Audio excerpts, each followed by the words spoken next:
Again, welcome everybody to this evening. If you can make sure you've got your computer on mute, I'd appreciate that as well. But thanks for being here. We've got a nice crowd, well over 100 right now that are on, so I appreciate that. Kim Belt, our 910 associate principal, is also with us as well, and so thanks for being here. Welcome. My name is Jeff Gustafson. I'm the principal at Linn-Mar High School. And I don't want to make any assumptions that you are receiving this information regarding finals week, the end of first semester, and the start of second semester course registration, etc. So that's why we decided, even though we use the updates every Tuesday and every Friday, even though we have email communication and phones, we just thought it appropriate to have parent meetings. And because every meeting that we've had this week with all of our groups of parents has been in the triple digits. I'm glad we've done it this way. So I would say that as we go along, we've met with all 4 grade levels now. We started with the seniors, and this morning we met with the 9th grade students, and in each instance we had a parent meeting followed up that evening. And so our whole purpose is to make sure that you're in the know, that you get accurate information, and that you know where you can go to get accurate information regarding things that are upcoming here. We've got a few big things that are coming up in the next few weeks, and we want to make sure that people are aware of those, and then also thinking about other things as well. So you can see what the agenda is here. This meeting will probably take about 20 minutes. When we are done, we're going to stay on. Kim and I will be here for Q&A as long as you want to go. And again, we're just pleased that you're here. I would say do not hesitate after this meeting to contact us or contact your students' counselors with any additional questions that you may have. And then also, we want to know if there's other information that you would like to receive. We try to put things together that we think will be useful to parents and to students. And so if there's other information that you would like to receive at some point, please let us know that as well, and we'll work to try and find that information as well. So again, you can see in the agenda items, we're going to talk about finals week, we're going to talk about second semester calendar, course registration process, which is a big event that's going to be coming up in February. We'll talk a little bit about post-secondary preparation, even as 9th grade students, and we'll also talk about support that are available for students as well. So again, thanks for being here, and we're going to kind of go through what we talked to the students about this morning. And so as I go through, please feel free to use the chat and put questions there. And then when we're done, Kim and I are going to go through those questions and work to answer them as best we can. Yeah, believe it or not, 9th grade students are almost halfway done with their first semester of high school. And one thing I asked them to do is to take inventory really of where they were at academically. And if they felt like they were in a good spot, good, keep building off of that, but letting them know that if they weren't necessarily feeling like they were in a good spot, that they can, it's a very recoverable place to be right now still in your first semester. And so trying to become a serious student and working to become a serious student is what we want to try and work at with all of our students here. And I told them the goal is, it's not just graduation. That's a significant achievement. It's a significant milestone, but the goal is to give yourself as a student as many opportunities and as many options for after high school as possible. And so we're here to help them do this, and we want to try and help them all succeed. We don't expect them to know what they're going to do when they leave high school, but we do want them to keep in mind what's going to happen after high school as they start making some big decisions regarding next year and years after as well, and the way in which they're approaching their studies as 9th grade students now. So finals week. I want to go through this with you as well because I think we've made this confusing in some ways because of our flexibility, and that's on purpose. We could have made it really simple and just said, here it is, and had very little flexibility with it, but I don't think that would have been best for our students. Being the fact that we're in a pandemic, we have a hybrid schedule, we have a lot of students that are online only. We want to give our teachers and our students as much opportunity to have a successful end to the semester as possible. And so that is why the finals week looks the way it does. So when we talk about the 25th, which is Monday, next Monday, it is what we're calling an RTI study day. It is not a Group A or a Group B day. We've asked our teachers to inform students as well as parents what they expect from students on this day. We have students that are going to be asked to be on site in class, and we didn't want to relegate it to just the Group A students. We wanted to make sure if a teacher had a certain number of students, whether they were Group A or Group B, that they would be able to have them in the classroom on Monday. And so your student may be requested, and they may also request if there's space available to come in to work with a teacher in a class. That is perfectly acceptable. And so some teachers are going to be having study sessions. Some will be voluntary, some will be mandatory. And that's why we've told the teachers to let students and parents know individually what the expectation is for them on Monday the 25th. So if you have any questions regarding any particular class, or you're hearing one thing from your student and maybe another thing from the teacher, please contact the teacher first, but do not hesitate to contact myself or Mrs. Belt, and we'll work to clarify whatever the teacher has planned for that day on Monday. And again, the whole goal of this week is to try and have a successful end to the semester for everybody, and that's why the flexibility is built in. Then we begin our semester finals on Tuesday the 26th. It is a B day, a Group B day. We are in sync with the middle schools when it comes to Group A and Group B day, so we're staying on that same schedule. That's why Group B will start on the first day of finals on Tuesday the 26th. All of our finals periods are 1-hour blocks. If you look on the 26th and you see where first period, first block is, that exam goes from 9 to 10 o'clock. I did tell the students that I'll make sure that we're on the final slide here. I did tell the students that it is possible if you are a block in a block class that you could have the exam in 2 slots. In other words, both first period and second period. And you would go from 9 o'clock to 11:15. That is permissible. I don't think that many classes are doing that, but I know some science and more lab-oriented classes are considering that. So those teachers will let your students know, and they'll let you know. The one thing I told the students is they would be in the exam time from 9 to 11:15. Even if they finished at 10:30, they would not stay, they would not be released at that time. We would not allow anybody to be released until the actual exam period is over.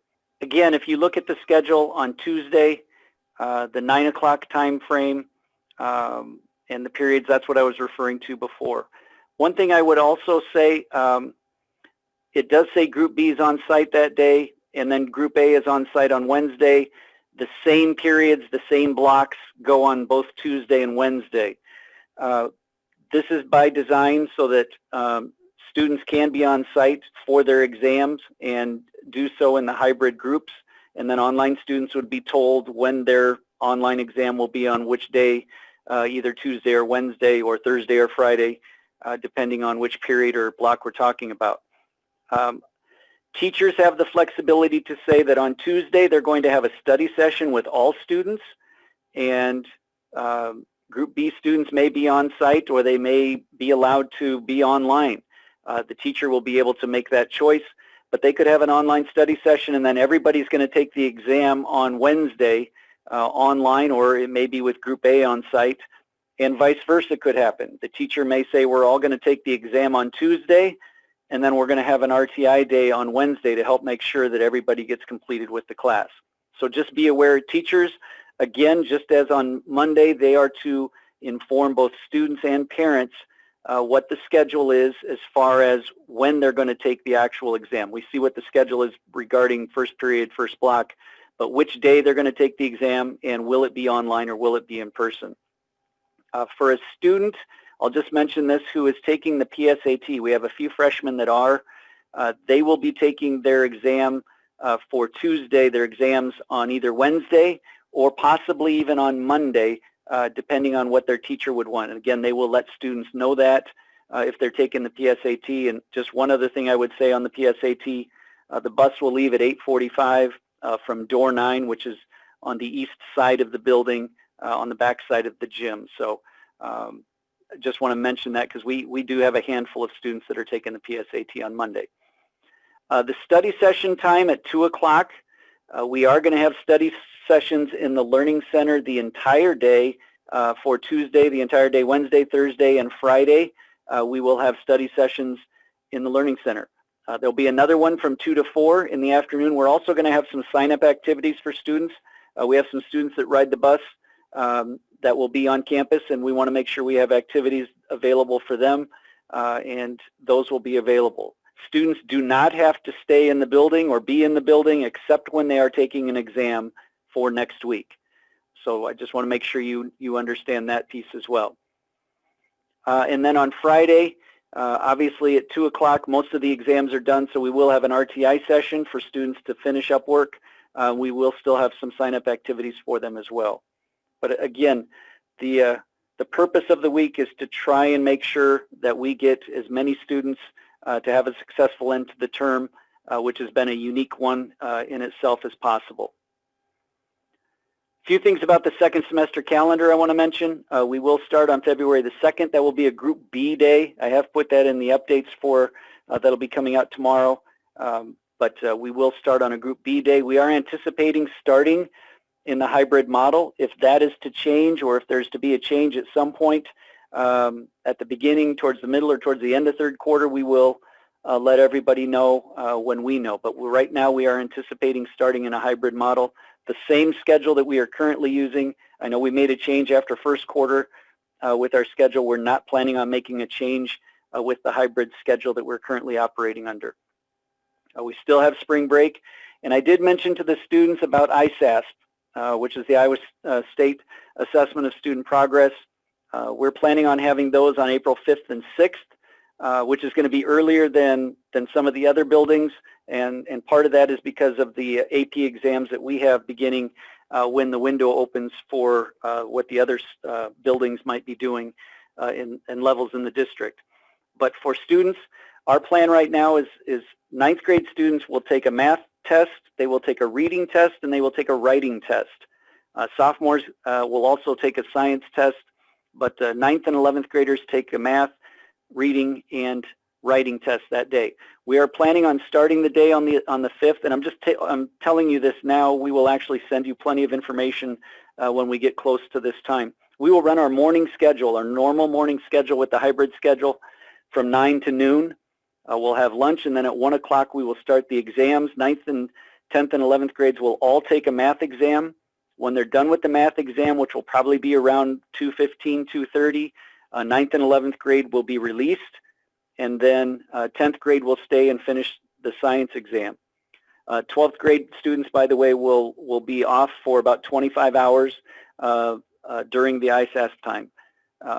So we'll release them at noon of the 5th, and then they'll have to be back at 1 o'clock on the 6th.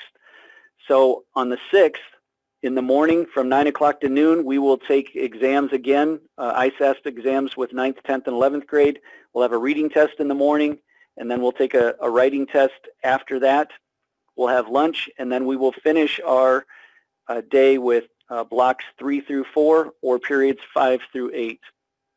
So that's what we will be doing when we get to the ISASP. Again, we'll get more information to you. Right now, the question is can online-only students take the online or take the ISASP off campus?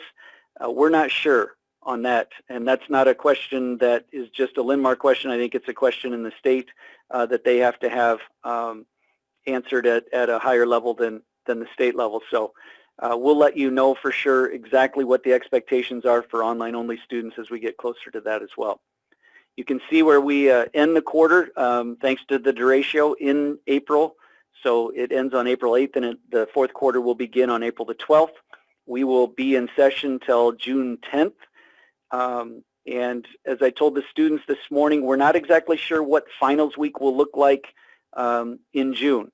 It may look the same or similar to what we're using next week, or it may look a lot different. It just kind of depends on what form we think is going to be most successful for students to end the year with. We used kind of a completion model last year when we had our fourth quarter and we were all online. It may or may not look something similar to that, or if there's something else, we'll just make sure by the end of April, early May, we've let everybody know exactly what we're going to be doing for finals. I talked to the students about this. I know you've seen information regarding snow days that was sent out by the district in the last week or so. Are they extinct? And the answer is no, they're not. We can still have a traditional old-fashioned snow day. Most of the time that is going to be if the decision is a late decision. If we all wake up tomorrow and there's 10 feet of snow and school is canceled, it will mean that we're probably going to have a snow day in which students have no expectation for school, and they do not have to make up the hours because we have those built into our calendar already.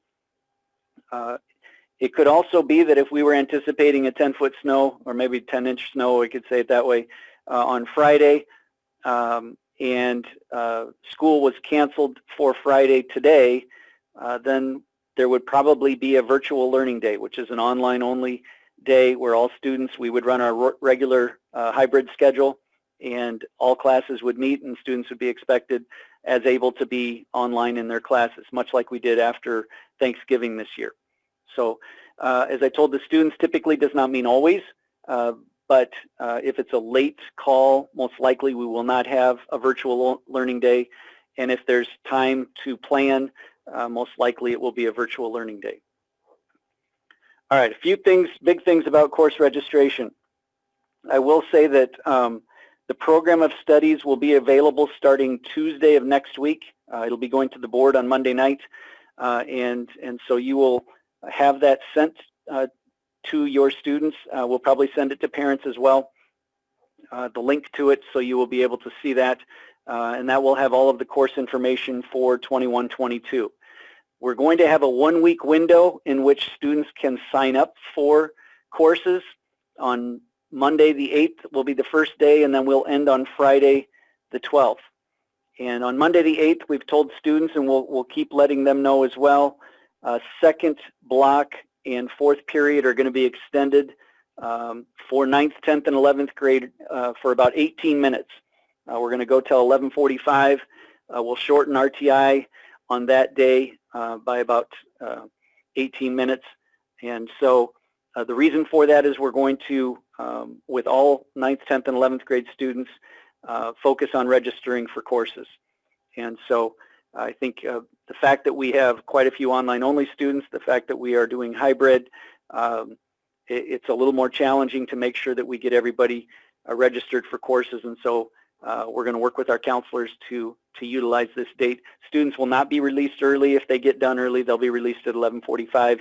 If you're a senior, you will be released at 11:27 from second block and fourth period. Some considerations for freshmen who are going to become sophomores.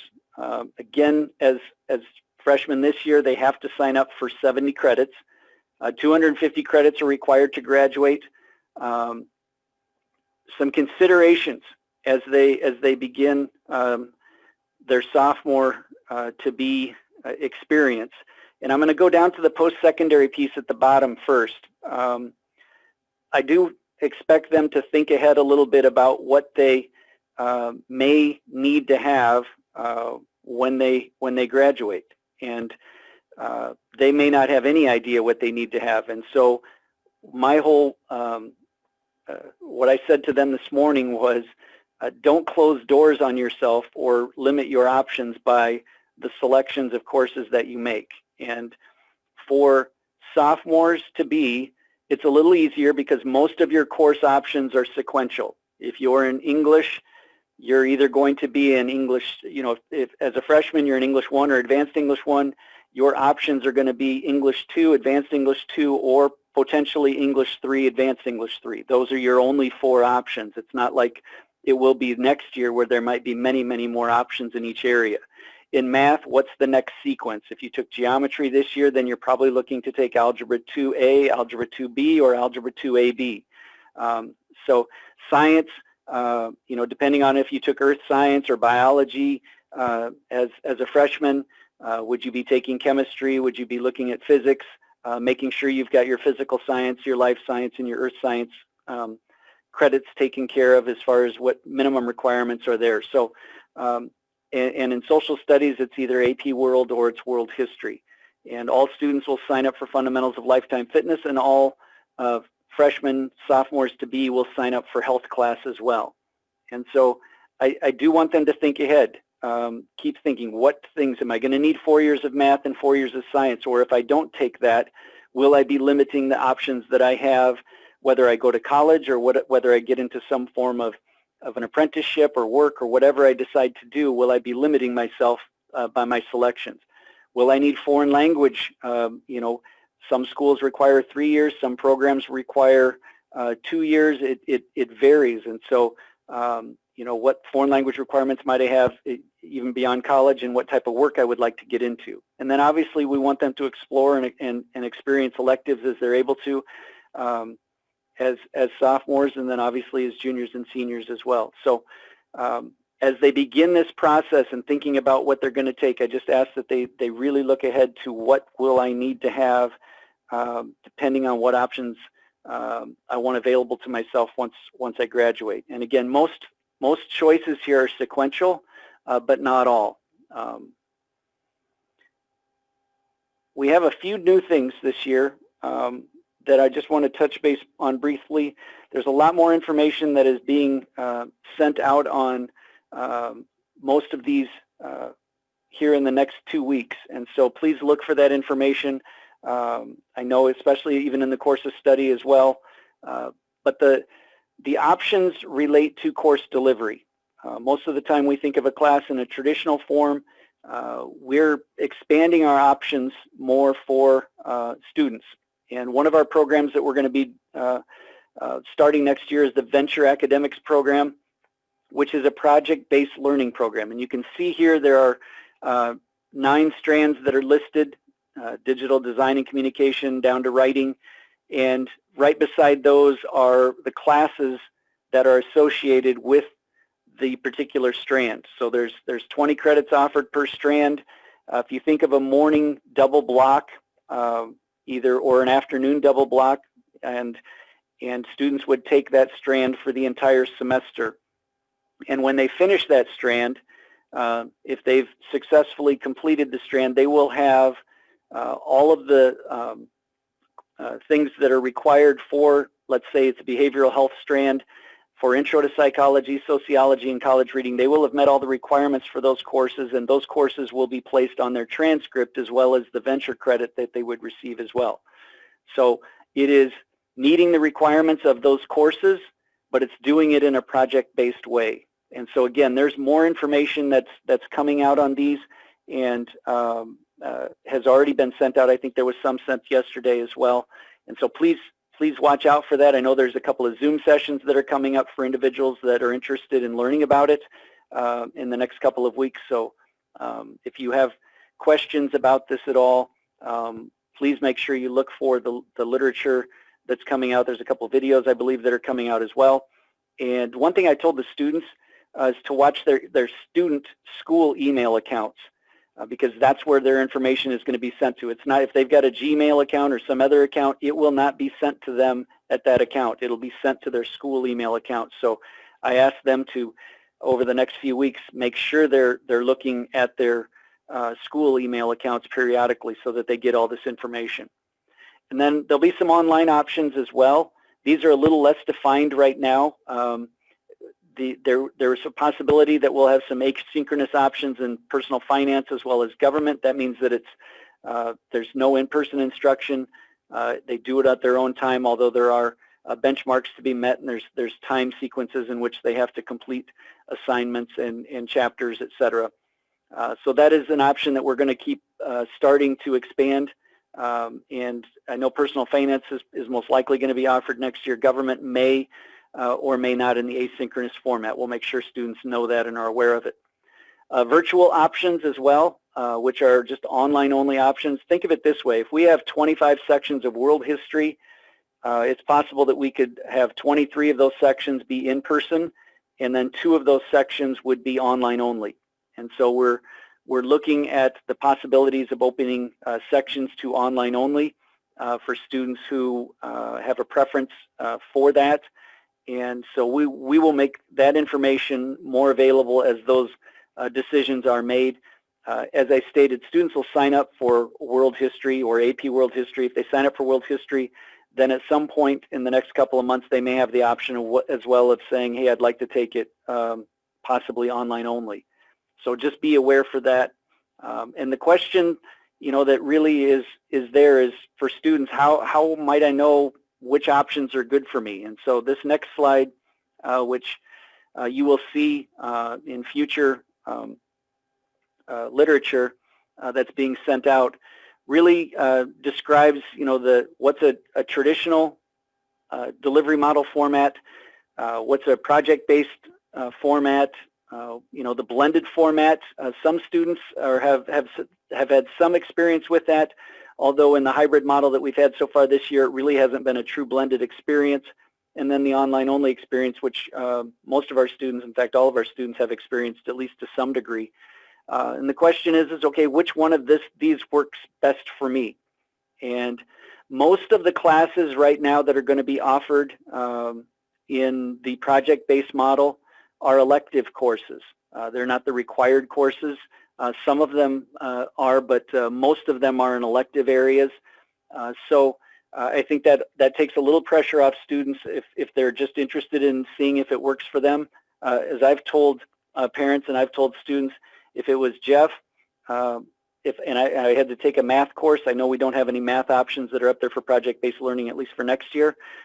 Traditional would have to be the format that I use for math. I just would not feel comfortable in another format. But if it was English or social studies, I don't think I would have any problem taking it in any of the 4 formats that are there. So, we've encouraged students to talk to their counselors, talk to their teachers, talk to their parents about which ways they think would be best and most successful for them. And I think the whole point of what we're trying to do here is not just have the only option for students be the traditional learning option. We want to try and expand that so that students who learn better in other ways are able to do so. And one of the reasons why the Venture program is going to be on campus is so that we can bring it to more students and we can have it be 9th through 12th and not just a program where it is not available in reality to all of our students. So again, a lot to think about, but I do think there's some exciting programs for students and some things that we're moving into. And these will all keep being expanded upon as they get into their sophomore, junior, and senior years as well. A couple of things with post-secondary planning for freshmen. I know the thought of, oh my gosh, we're just getting into high school and now we're talking about college. But as we start looking at class selections, what things do you want to make sure that you've given yourself an option for in planning? And I think the biggest piece that we can say to 9th graders as they're planning is working on becoming a good student. Getting good grades, studying hard, being focused, concentrating, all of those things which will allow them to be serious about what it is that they're doing. And I think those things are going to help them prepare themselves for whatever step they decide is going to be next. Can they research colleges? Can they research careers? Can they do all of that? Yes, and we have information in which they can utilize to see that. But I think the other thing they can do is they can meet with their counselor and really try and map out what are we going to do the next 3 years of high school, what types of things do you really enjoy doing, and just help them structure their thinking about what is it that you're going to do when high school is over. And so we just want to let people know that it's not just something you do when you're a junior or a senior. We really want the process to start early when students are in 9th grade. We also talk to students about support for themselves academically, socially, and emotionally. And all of the individuals that are here are individuals that students can contact, and they are in our building. And I think the message that we sent or worked to send was don't wait. If you think you need help in the academic or social emotional area, please do not hesitate to contact somebody. If you know of somebody who you think needs help, don't wait. Contact one of these individuals, contact an administrator, let a teacher know, so that that individual can get assistance and we can provide that. And so we wanted to make sure that people knew where they could go to. Again, we sent these slides to the students this afternoon.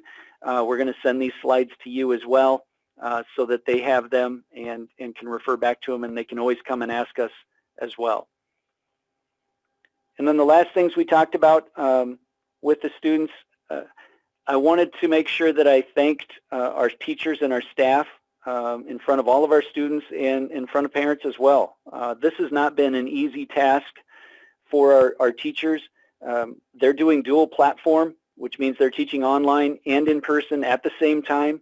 And we think that that's best for our students in order to make the academic progress that they want to make by the end of their, whether it's a freshman, sophomore, junior, or senior year. It has not been easy for anybody, but I just wanted to thank them for what I would say is a remarkable effort as a staff on what they're working to do. Is it perfect? No, and we know that. But at the same time, I would say that the effort has been just tremendous on their part. And then the last thing I said was for them, I thanked them as well, because this has not been easy for them. They're freshmen in high school, and their high school start has not been a normal start, if there is such a thing. It's been rather unique, and what I asked them to do is keep thinking forward.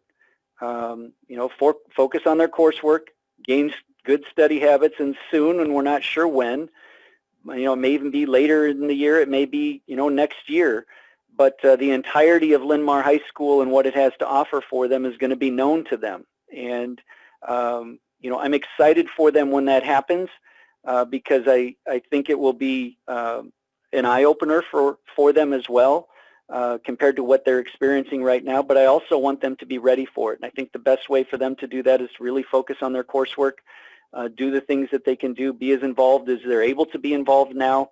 But just know that there is a lot that this place has to offer, and it's keep looking forward and looking to those moments that are lying ahead for them. And I wish them the best for a strong finish to first semester, and let them know that all of us are here to support them. And so that's it. I felt like I babbled a lot, and I apologize for that, but I wanted to try and give you a sense of what we talked to your students about. And I guess with that, we'll open it up to questions. And I'm going to look at the chat here, and I see we've got quite a few. Kim, you can jump in here as well. I'm going to go all the way up, scroll to the top, and I answered a few as you were going, Jeff, but there's several at the bottom then that I did not get to. Okay. Yeah, thank you for letting me know that the slides were not there. I'm trying, let's see. I would say there's similarities with Iowa Big regarding the venture program in that it is project-based. I think there's some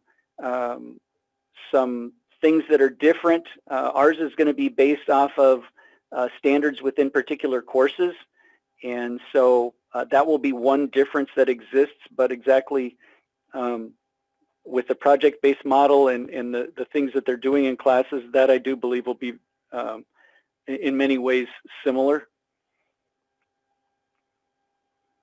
All right, let's see. Question says, who is this best suited for, and how do they attend their other classes if they are off campus? Actually, if you're referring to the venture program is going to be on campus. Right now we're looking at it be on the top floor of the LRC. So we already have classes that are held there, and students walk across the parking lot to get to those campus. All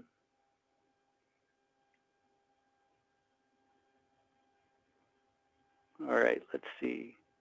What is the difference between a school counselor and an academic counselor, academic assistance counselor? Yeah, great question.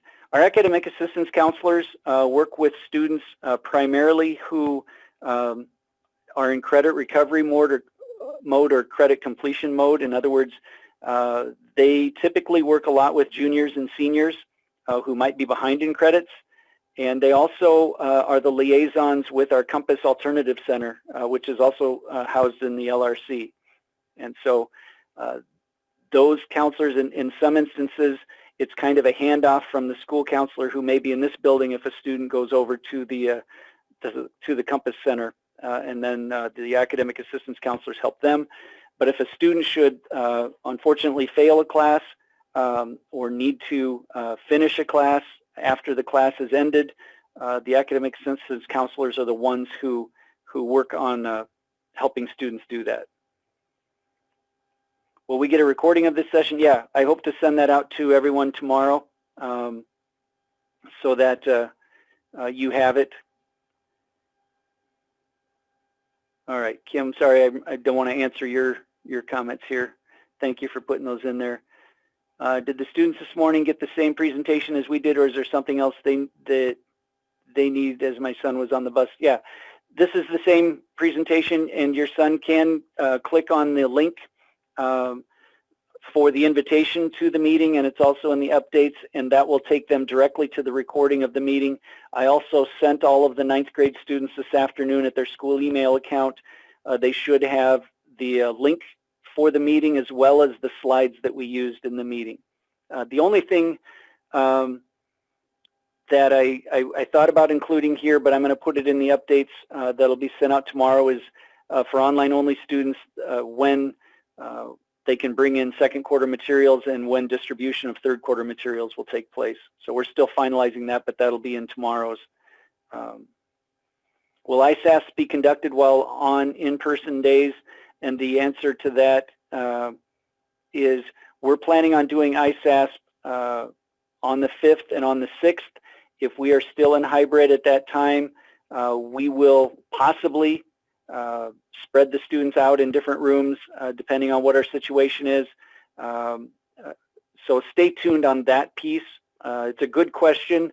I can't answer it right now because it'll be dependent upon whether we have all students back in the building other than our online-only students, or if we are still in the hybrid model at that time. We still may be using the hybrid schedule even if we bring everybody back in April, but we just don't know what our situation will be at that time. Let's see. If we have questions about which courses are best suited for our students, do we consult the academic or school counselors? You would consult your school counselor in 9th grade right now. If your student was planning on going to the Compass Center, or they were looking at making up courses that maybe they did not pass, then the academic assistance counselor would certainly be somebody you would speak to. But the school counselors are the ones right now that 9th grade students would be looking at. Will we be bringing in businesses for the venture projects? The answer to that is yes. I know that Mr. Hutchison, who is our Director of Teaching and Learning, is spearheading the venture program, is already in process of helping to develop that piece as well. So there'll be more information on that in the coming weeks. Requesting future 9th grade meetings to be on an evening when there are no 9th grade activities. Yeah, I will apologize if we had interruptions or created conflicts just on when events are. I will tell you this,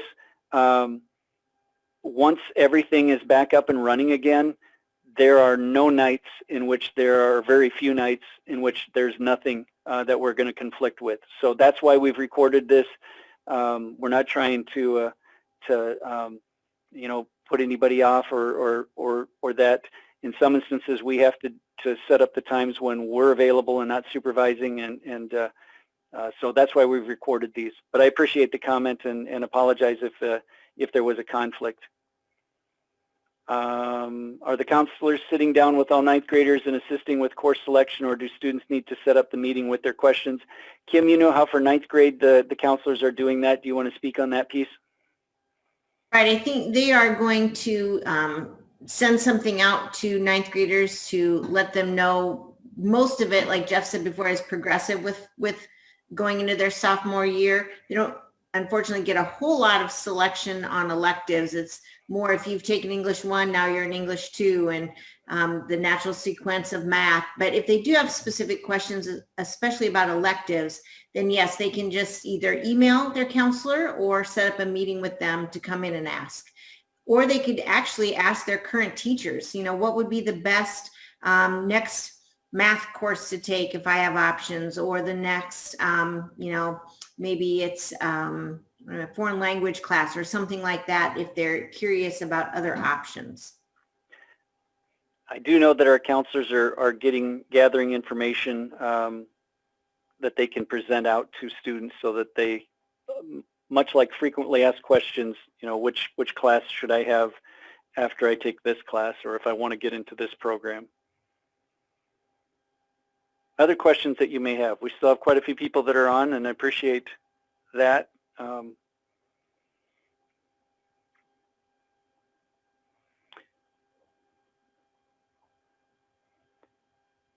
Good question. Is venture for just juniors and seniors? The idea of the venture program is that will be 9-12. And so even though there's only 9 strands that are looking to be offered next year, there are some that are geared more towards 9th grade students and obviously then 10th grade students as well. It just kind of depends on what offerings are going to be there. We do plan to expand these offerings in the next years. So even though we're starting with 9 strands for next year, some of them will be multiple times that they're offered. In other words, they're not just going to be offered once, they may be offered a couple of times. So yeah, the intention is that it's 9-12.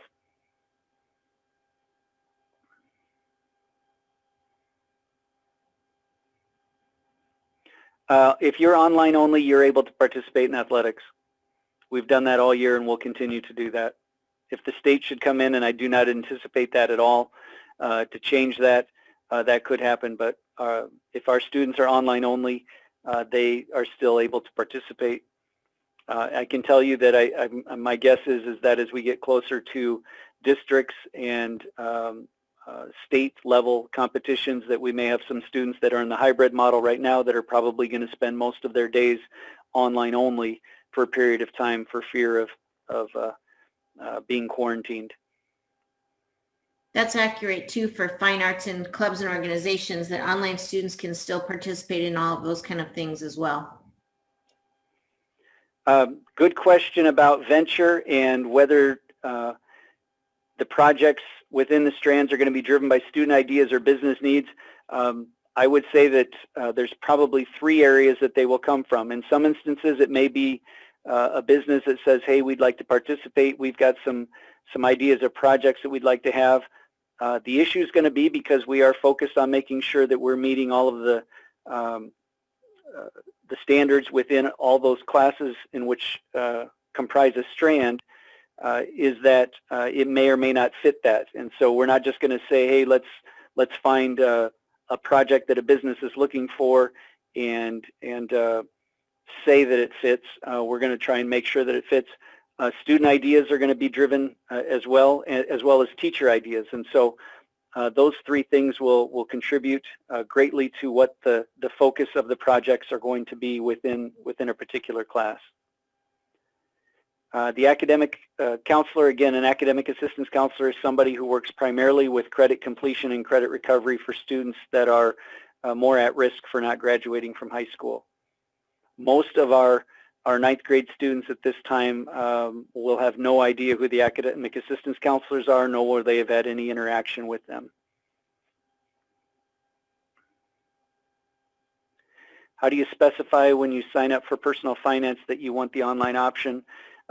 When you, and I believe when the students get on PowerSchool to sign up for their courses, any of the available options regarding online that are available now will be on there. So if the asynchronous personal finance is offered, which we anticipate at some point that it will be next year, it would be on their registration, and they would be able to click on the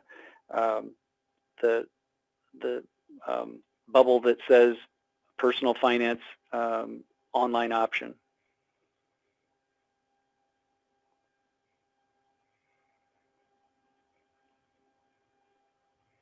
Any other questions? And feel free if you want to ask, if you want to unmute and ask that way, don't hesitate to do that.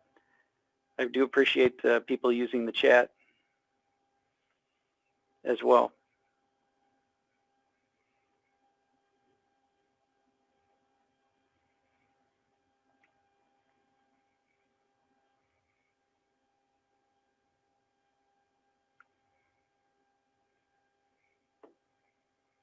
We'll go a couple more minutes here. Deadline to switch from online only to hybrid for Q3. Oh, good question.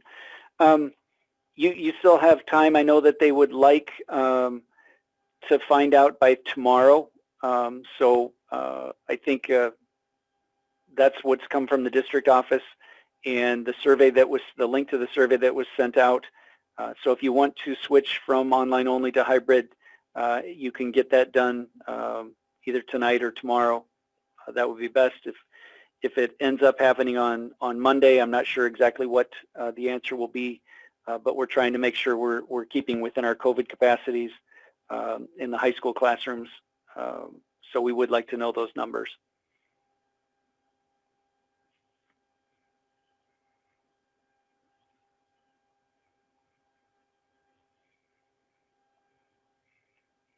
Any other questions that we can help answer? Kim, anything else that you can think of that I've either mumbled through or that you could add? Nope. I would just reiterate, if your students have any questions at all about final schedule or registering, just to stop in the 910 office and ask one of us. Between the counselors, the dean, and myself, if we don't know the answer, we can find it. So I do know, as far as colleges are concerned, you know, especially if you're looking at a selective college, the courses that you take are extremely important. They want to see those challenging courses on transcripts. On the final schedule, the block 2 and block 4 are divided by lunch. Will the test be before and after? Here, I'll show you on the schedule here, if I can put it up here. Somehow I ended up in a drawing mode here, Kim, because I can see all the markings here, so that's what screwed me up. The okay, so second block and then fourth period. You know, if you have a second block exam and a teacher said that you had to take both blocks, would you eat lunch in between that? If they're giving a test like that, the answer to that is yes, if that's what the question is. And that's a great question. No, we would not skip lunch and then, you know, have students eat at 2 o'clock or even, you know, sometime later. So yeah, if a teacher for second block said you were going to have a 2-period exam, there would be lunch in between. most of them will probably only meet the first half of the block, though. Correct. In fact, that most of the ones that I know of are usually the upper level AP science classes that are really looking at some pretty complex labs that they're hoping to do as well. So yeah, if your student had a block 2 or block 4 class and their teacher was only giving the test during the first half, they'd actually be done before lunch for the rest of the day.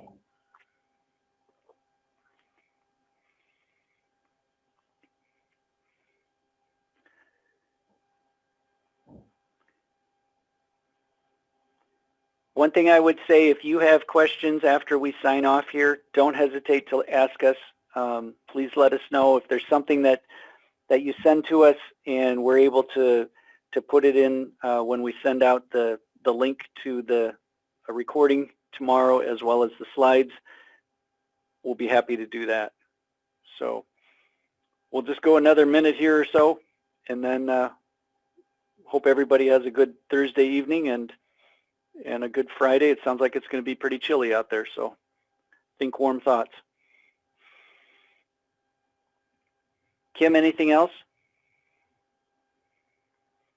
All right, everyone. So thank you very much. We appreciate it. And again, if you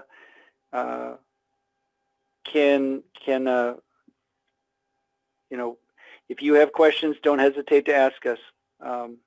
That's what we're here for. And just thanks for being here. Thank you. Thanks, everybody. Kim, thank you. No problem. All right, I'm going to stop the share.